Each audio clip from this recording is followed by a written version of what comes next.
നിങ്ങള് ബഷീറല്ലേ? ബഷീറല്ലേ? അല്ലെന്നേ, തിരൂരില്ലേ? അല്ല, ഞാൻ കൊല്ലത്തുള്ള. കൊല്ലത്ത്. എന്ത് നിങ്ങളെ പേരെന്താ? എന്റെ പേര് ജോൺ. ജോൺ. ഇപ്പൊ ഞാൻ കണ്ടമാര് തോന്നി നമ്മളൊരു ആളുണ്ട് ഇങ്ങനെ. ശരി ഒന്ന് മാറിയതാണ്. ഞാൻ പറഞ്ഞുതരാം എന്റെ കഥ. അതെ, തിരൂരിലെ ബഷീറാണ്. ഇവരൊക്കെ ലക്ഷങ്ങൾ കൊണ്ട് അമ്മാനം മാറുന്ന ആൾക്കാരാ. കൊണ്ടോ ഈ പൂരക്കളി പറഞ്ഞാലേ വലിയ വലിയ പൈസക്കാര് ലക്ഷങ്ങളും കോടികളും വെച്ച് കളിക്കുന്ന കളിയാണ്. പിന്നെ ഇയാള് മാത്രല്ല, ഞാൻ അറിയുന്ന ഒരുപാട് ആൾക്കാരുണ്ട്. എല്ലാം കോടികൾ കളിച്ചോല്. പല പണിയെടുത്ത് ചെയ്യും. പൊറാട്ട അടിക്കൽ ഇതൊക്കെ ആയിട്ട് ഇപ്പൊ പണിയെടുത്ത് ജീവിക്കണം. അതിൽ പെട്ട ഒരാളാണ് ഇയാള്.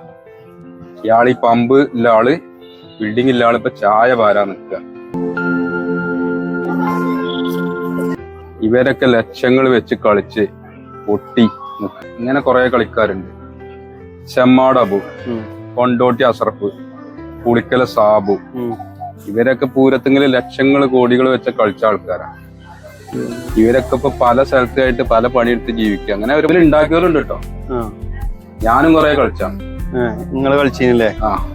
പിന്നെ പൂരത്തിങ്കിലെ കളി അറിഞ്ഞ അതൊരു ഹരാണ്.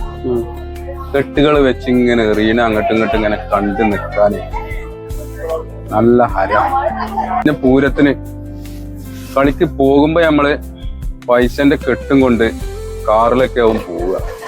ഇങ്ങോട്ട് പോരുമ്പോ ചിലപ്പം ഒരു പൈസ ഉണ്ടാവില്ല, ഓട്ടോസൊക്കെ പോകേണ്ടി വരും. നടന്നു പോകുന്ന ചരിത്രമുണ്ട്. കഴിച്ചിലായാലും കുറവാ. അതൊക്കെ ഒരു കാരണമാണ്. എനിക്കിപ്പോ എന്റെ തടി തന്നെ ബാക്കിയായി കിട്ടിയ വലിയ ഭാഗ്യം. പോന്നാജി അതാ നമുക്ക് പിന്നെയും പറയാം.